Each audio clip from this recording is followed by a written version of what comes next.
په کیپکټ کې نوی ورژن راغلی چې د خپل ویډیو نه به بیکګراوند څنګه ریموو کړو. که تاسو چېرې خیال کړی وي نن سبا په ټیک ټاک کې اورل ویډیوګانې چې کوم دي ټولې په کیپکټ باندې جوړېږي، په کیپکټ باندې ایډیټ کېږي.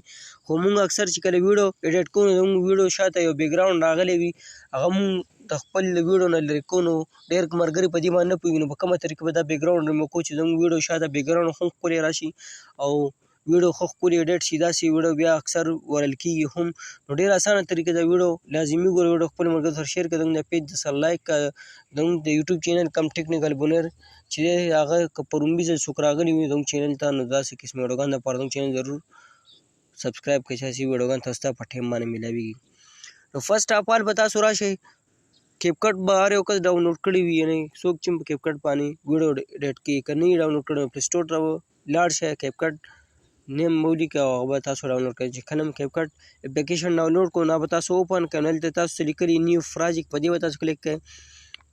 دې نه پس نمبر به تاسو راشئ ګوګل ته. په ګوګل کې به تاسو دې دپاره بیکګراوند ډاونلوډ کړئ، یعنې هلته مونږ مطلب کلر ولیکو یا بیکګراوند هم ولیکو.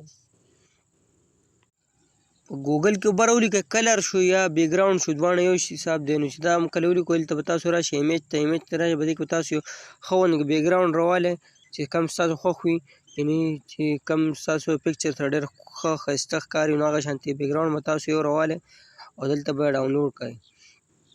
اوس مثال کې طور پر موږ پکې یو بیکګراوند خوښوو، چې بیکګراوند پکې ستاسو خوښ شو، دا بیکګراوند پکې زموږ خوښ دی، نو په دې باندې به تاسو داسې دا ګوتې ونیسئ، یعنې کلیک به پرې وکړئ. ډاونلوډ ایمیج ورته لیکلی به دې ډاونلوډ ایمیج باندې کلیک کړئ، دا به زموږ سره بره ډاونلوډ شي. بیا به تاسو چې کله کیپکټ ته رالی،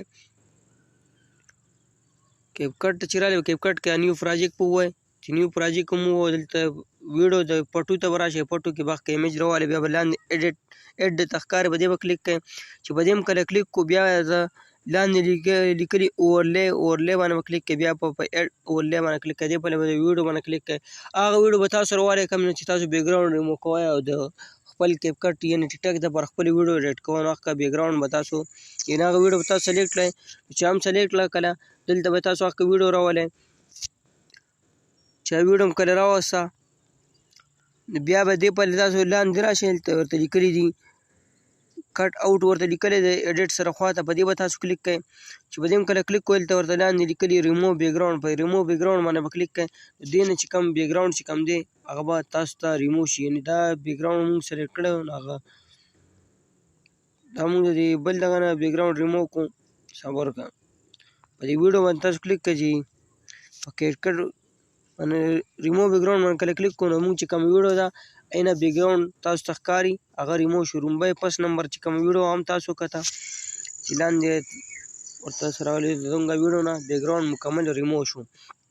او که داسې ده لومړی ویډیو ګورئ نو زموږ ویډیو نه بیکګراوند نه دی ریموو شوی، یعنې دا ویډیو تاسو ته هم پلی کوو نو شاته زموږ بیکګراوند ته وګوره ډېر زیات خراب دی. نو دغه شانتې به تاسو خپل بیکګراوند ریموو کوئ. بیا چې کله هم بیکګراوند تاسو ریموو کړو نو دغه شانتې بیا په ټیک ټاک یعنې په کیپکټ چې کوم دی نو ټیک ټاک دپاره تاسو ویډیو ایډیټ کولی شئ. نو دغه ویډیو تاسو سره موږ شیر کړه، شاید چې ستاسو دا ویډیو خوښ شوي نو خپلو ملګرو سره هم شیر کړئ چې هغوی ته هم که دا څه پرابلم وي نو هغه به دې نه فایده والي. او زموږ پیج سره لایک کړئ داسې ویډیوګانو دپاره. که څوک په یوټیوب باندې زموږ چینل ګوري ټیکنیکل بونیر نو د داسې ویډیوګانو دپاره زموږ چینل ضرور سبسکرایب کړئ چې هسې قسمه ویډیوګانې تاسو ته په ټایم باندې میلاویږي. نو موږ د راکړه اجازت پر روانه ویډیو کې میلاویږو. د الله په امان.